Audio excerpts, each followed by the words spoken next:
एक तरफ मुस्लिम लीग नून मौलाना फजलुर रहमान ये चैलेंज करते हैं कि वो इलेक्शन में बड़ी और भारी अक्सरियत से जीतेंगे, तो दूसरी तरफ पीटीआई को बल्ले का निशान मिलने पर इस कदर खौफजदा हैं, इस कदर परेशान हैं कि बार बार एक ही बात को दोहराते हैं कि ये बल्ले का निशान नहीं मिल सकता। बिस्मिल्लाहिर्रहमानिर्रहीम, अस्सलातु वस्सलाम अलैका या सय्यदी या रसूलल्लाह, अस्सलातु वस्सलाम अलैका या सय्यदी या हबीबल्लाह। तमाम सुनने वालों को अस्सलाम वालेकुम। मैं हूं राना अज़ीम। सबसे पहले दुआ है कि अल्लाह की ज़ात अपने आप पर अपनी रहमतों का नज़ूल करे।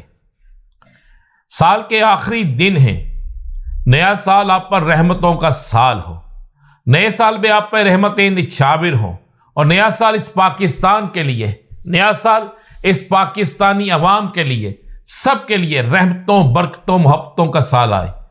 और इस नए साल में फ़लस्तीन में और दुनिया के हर उस मुल्क, कश्मीर समेत हर उस मुल्क में जहाँ पर ज़्यादतियाँ हो रही हैं, जुल्म हो रहा है, अल्लाह की ज़ात अपनी रहमत से मुसलमानों पर अपना ख़ास करम करे।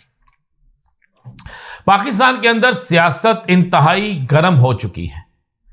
सियासी मामला इस कदर तेज हो चुके हैं कि कोई तसव्वुर भी नहीं कर सकता था कि सियासत इस तरफ जाएगी। कोई सोच भी नहीं सकता था कि सियासी निज़ाम इस तेजी के साथ बदलेगा। कोई तसव्वुर भी नहीं कर सकता था कि पाकिस्तान के अंदर इंतखाबात से पहले ही माहौल इस कदर गर्म हो जाएगा कि वो सियासी जमातें जो अपने आप को पाकिस्तान की फन्ने खां सियासी जमातें कहती थीं, अब उन सियासी जमातों की आंखों से आंसू खुश्क नहीं हो रहे। पाकिस्तान के अंदर आजाद अदलिया की बात तो तमाम सियासी जमातें करती हैं, लेकिन कई ऐसे फैसले जो सियासी जमातों को पसंद नहीं आते, उन फैसलों पर सियासी जमातें इस कदर तनकीद करती हैं, इस कदर पवेला मचाती हैं कि जिसकी इंतहा ही कोई नहीं है। मियां शहबाज शरीफ, अताउल्लाह तारर, मौलाना फजलुर रहमान, तलाल चौधरी समेत कई अहम तरीन रहनुमाओं ने तहरीक इंसाफ को बल्ला वापस मिलने पर आज इतने दिन गुजरने के बावजूद भी अपनी आहो पुकार, अपना एहतजाज और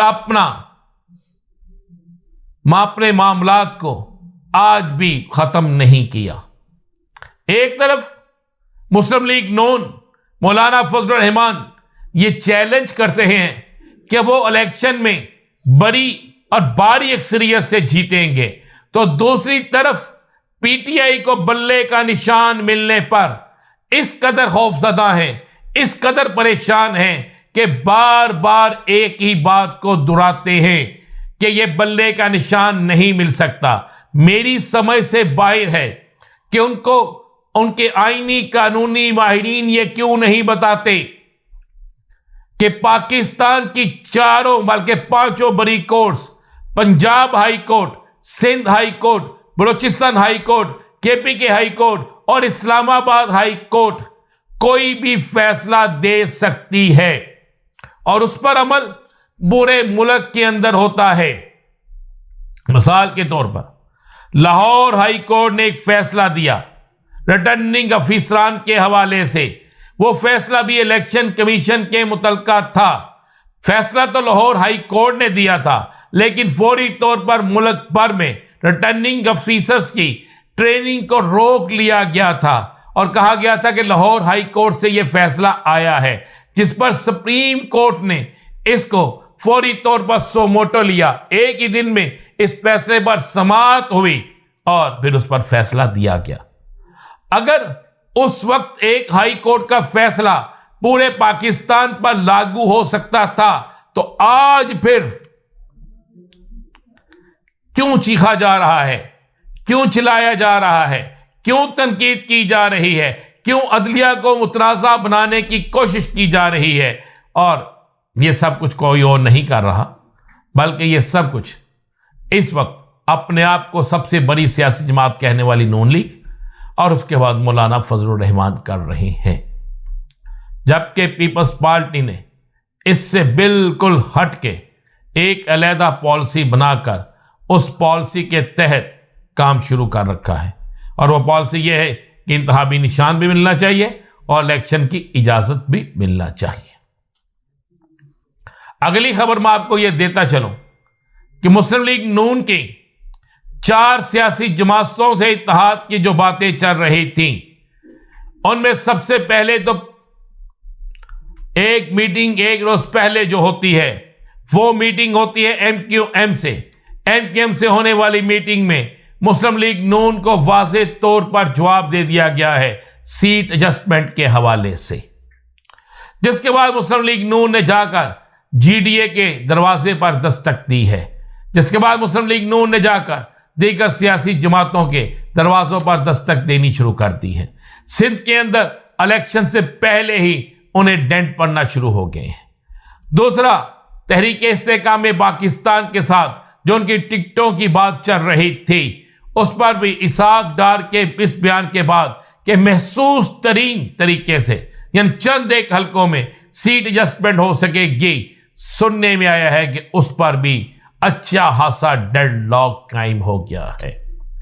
और तो और 15 साल की दूरी के बाद मियां नवाज शरीफ का चौधरी शुजात हुसैन के पास जाना, उनसे मुलाकात करना और उनसे फिर सीट एडजस्टमेंट और इत्तेहाद के हवाले से ऐलान करना, इस पर भी टूट गई तरक करके वाली जो बात है वो क्लियर होकर सामने आ गई है।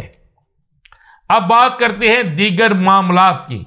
अब बात करते हैं इन तमाम चीजों की जिन चीजों की वजह से पाकिस्तान की सियासत में एक बड़ा और अहम तरीन पहलू आइंदा चंद दिनों में आने वाला है। यह बड़ा और अहम तरीन पहलू यह है कि आइंदा चंद दिनों में आपको सैकड़ों नहीं हजारों की तादाद में इलेक्शन के हवाले से केस आपको जाते हुए नजर आएंगे। कहां पे? अदालतों में। और दूसरी तरफ इलेक्शन कमीशन ने महसूस नशिस्तों के कागजात के लिए, अक़लियती नशिस्तों के कागजात के लिए जांच पड़ताल और दीगर मामला 13 जनवरी तक ले गए हैं। शेड्यूल में, कागजात के शेड्यूल में इलेक्शन कमीशन ने कागजात नामजद की शेड्यूल में तोसी कर दी है। अब इस तोसी का सबसे ज्यादा फायदा पाकिस्तान की तहरीक इंसाफ को होगा, क्योंकि तहरीक इंसाफ के हवाले से अभी तक कई जगहों से फैसला आना बाकी था। तो आप ये समझ सकते हैं कि हालात किसी और तरफ करवट लेने वाले हैं, हालात किसी और तरफ जाने वाले हैं, और इन हालात की बात मामलात भी किसी और तरफ जाने वाले हैं। मजीद क्या होगा इंतज़ार कीजिए। मेरे अगले वीडियो का इजाज़त दीजिए। अल्लाह हाफिज़।